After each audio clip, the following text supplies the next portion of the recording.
ஊற்றங்களை சித்தி விநாயகர் ஆலயத்திற்கு வந்து அங்கு நாம் சபரிமலையில் செய்வது போல அங்கு பாகர் சுவாமி சன்னிதானத்திற்கு அங்கே அலங்காரங்கள் எல்லாம் செய்யப்பட்டு அங்கே பேட்டையில் உள்ள வழிபாடுகள் இடம்பெற்று பாகர் சுவாமி தரிசித்து மீண்டும் அங்கே நாம் பம்பையில் நீராடுவது போன்று அங்கே ஊற்றங்களை சித்தி விநாயகர் ஆலயத்தினுடைய அந்த தீர்த்தோற்சவ தினத்திலே நாம் தீர்த்தமாடி மீண்டும் அங்கிருந்து திருவழி பாதை யாத்திரையாக அங்கிருந்து மீண்டும் நாம் ஒரு யாத்திரையை ஆரம்பித்து அங்கிருந்து தண்ணீருட்டு நரசிங்கர் ஆலயத்தை சென்றடைந்து அங்கு தரிசித்து மீண்டும்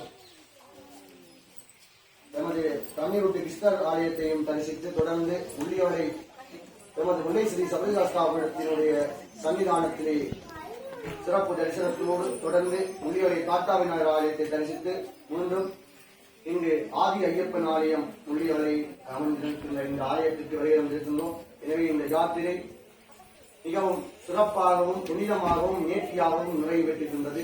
இந்த யாத்திரை நிறைவு பெற்று இருப்பதற்கு எல்லாம் வல்ல ஸ்ரீ ஹரிஹரசுதன் ஆனந்த சித்தன் ஐயப்ப சுவாமியுடைய அருள் கடாட்சங்கள் அனைவருக்கும் கிடைத்துள்ளது, கிடைக்க வேண்டும். எனவே இந்த யாத்திரையினுடைய இறுதி நிகழ்வுதான் தற்பொழுது நடைபெற இருக்கின்றது. இது மிகவும் ஒரு பிரதானமானது, புனிதமானது. இந்த 18 படிகள் ஏறுவது ஒரு சாதாரண விடயம் இல்லை.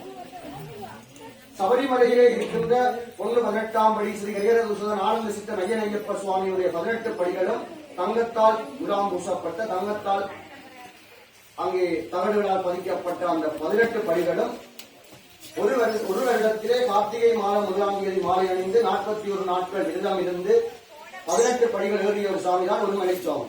இப்படியாக 18 வருஷம் அந்த 18 வருஷங்கள் அந்த சபரிமலைக்கு சென்று அந்த 18 படிகளையும் தரிசனம் செய்து ஐயப்ப சுவாமியை தரிசனம் செய்த சுவாமி தான் அந்த ஐயப்ப சுவாமியுடைய ஆலயத்திற்கு தென்னம்பிள்ளையை கொண்டு செல்லப்படும். 18வது வருஷம் அவர் மகா குருசுவாமியாக தெரிவு செய்யப்படும். எனவே அந்த 18 படிகளுக்கும் ஒவ்வொரு படிகளுக்கும் ஒவ்வொரு தத்துவம் உள்ளது. எனவே அந்த 18 படிகளும் பிரதானமானது.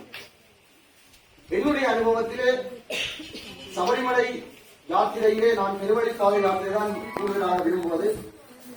பெருவழிப்பாதை யாத்திரையாக நடந்தாலும் சிறுவழிப்பாதையாக யாத்திரையாக நடந்தாலும் என்னுடைய ஒரே குறிக்கோள் அந்த 18 படிகளிலும் தொட்டு ஏறுவது. அது என்னுடைய தனிப்பட்ட ஒரு குறிக்கோள்.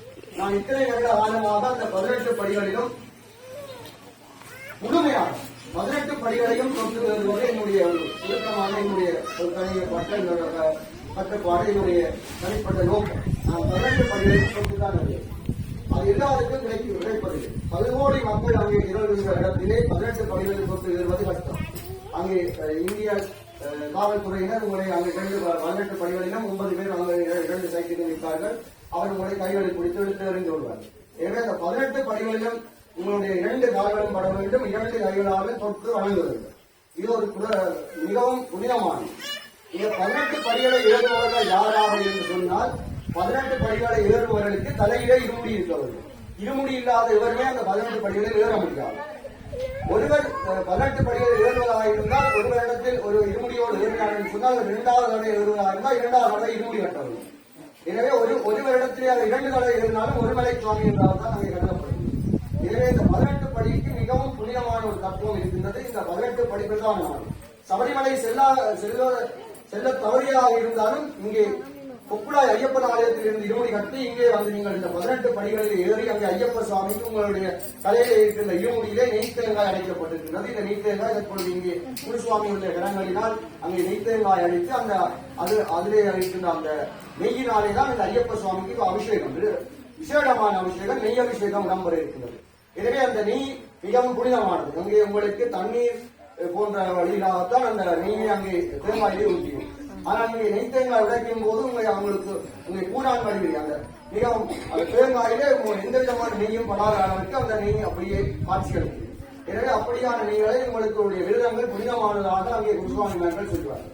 எனவே இந்த 18 படிகளை உயரும் போது உங்களுடைய இந்த விரதம் இவ்வளவு காலமும் இந்த 41 நாட்களும் மிகவும் புனிதமாக நீங்கள் இருந்து இந்த விரதத்தை கடைபிடித்துள்ளீர்கள் என்று சொன்னால் அந்த நேர்த்திகளை எல்லாம் நீங்கள் உங்களுடைய மனதில் மட்டும் வேண்டுதல் செய்து கொண்டு உங்களுடைய நாவில் சரணகோஷம் விடாமல் இழுத்துக் கொண்டிருக்க வேண்டும்.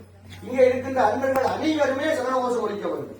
இங்கே தற்பொழுது இந்த 18 படிகளில் இந்த 7 சுவாமிமார்கள் ஏறும் பொழுது அனைத்து சுவாமிமார்களும் சரணகோஷம் ஒழிக்க வேண்டும். அங்கு ஏறுகின்ற அத்தனை சுவாமிமார்களும் சரணகோஷம் ஒழிக்க வேண்டும். இந்த 18 படிகளை ஏறினால் இந்த வருடம் மட்டும்தான் நீங்கள் இருக்கலாம்.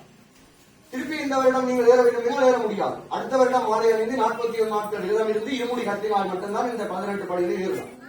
மற்றும்படி இந்த 18 படியிலே எவரும் ஏற முடியாது. மற்றும் இந்த 18 படிகளிலே எமது சன்னிதானத்தில் எமது முல்லை ஸ்ரீ சபரிதாஸ்தாபீடத்தினுடைய விதிமுறையின்படி 18 படிகளிலே தொழுவதாக இருந்தால் 3 மலை சபரிமலைக்கு சென்று அங்கே மணிகண்ட சுவாமியாக சென்று மணியை அங்கே சன்னிதானத்தில் ஒப்படைத்த சுவாமி என்றால் இந்த படியிலே தொட முடியும். மற்ற எவரும் கன்னிச்சுவாமியவருமே இந்த படியில் தொட முடியாது. ஐயப்ப சுவாமியுடைய சன்னிதானத்து வேலைகளை செய்வதாக இருந்தால் 3 தடவை நடத்தி சென்றிருக்கிறவர். இது நமது ஆலயத்தினுடைய விரதம். எனவே தற்பொழுது இந்த கன்னிச்சுவாமி ஆகிய நீங்களும் இந்த 18 படியில் ஏறுவதாக இருந்தால் ஒரு புனிதமான நிகழ்வு. எனவே உங்களுடைய வேண்டுதலை எல்லாம் வேண்டி மிகவும் புனிதமாக 18 படிகளிலும் உங்களுடைய கால்களை விட வேண்டும். 18 படிகளிலும் உங்களுடைய கடன்கள் தொட்டு வணங்க வேண்டும். விடாமல் நீங்கள் சரணகோஷம் அளிக்க வேண்டும். எனவே இந்த 18 படிகளிலும் இன்றி அனைவருக்கும் ஸ்ரீ ஹரிஹரசுதன் ஆனந்த சித்தன் ஐயனையப்ப சுவாமியுடைய திருவருட்கடாட்சம் கிடைக்க வேண்டும் என்று வேண்டிக் கொண்டு தற்பொழுது இந்த 18ஆம் படி ஸ்ரீ ஹரிஹரசுதன் ஆனந்த சித்தன் ஐயனையப்ப சுவாமியுடைய சன்னிதானத்திலே இப்பொழுது அடியேறுகின்ற அந்த புனிதமான நிகழ்வு இடம்பெற இருக்கின்றது. அனைத்து சுவாமிமார்களிடம் சரணகோஷம் அளித்துக் கொண்டிருப்போம். ஓம் சுவாமியே, ஓம் சுவாமியே,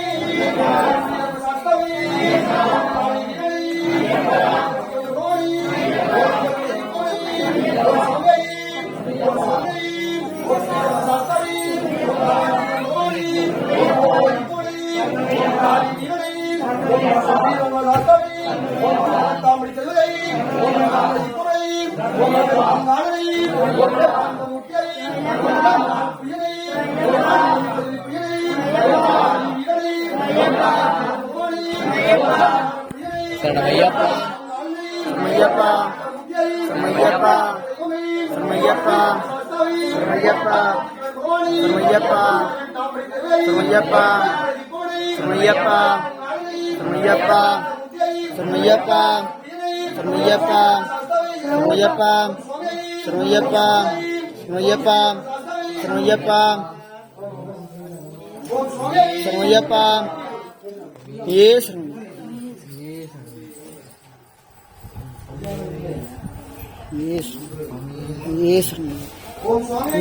சரணமையப்பா சரணமையப்பா ஏ சரணமையப்பா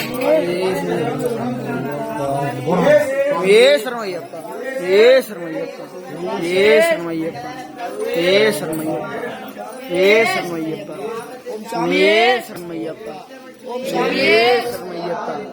ஏ சரணமையப்பா ஏ சரணமையப்பா சரணமையப்பா சரணமையப்பா சரணமையப்பா சரணமையப்பா சரணமையப்பா சரணமையப்பா ஏ சரணமையப்பா சரணமையப்பா சரணமையப்பா சரணமையப்பா சரணமையப்பா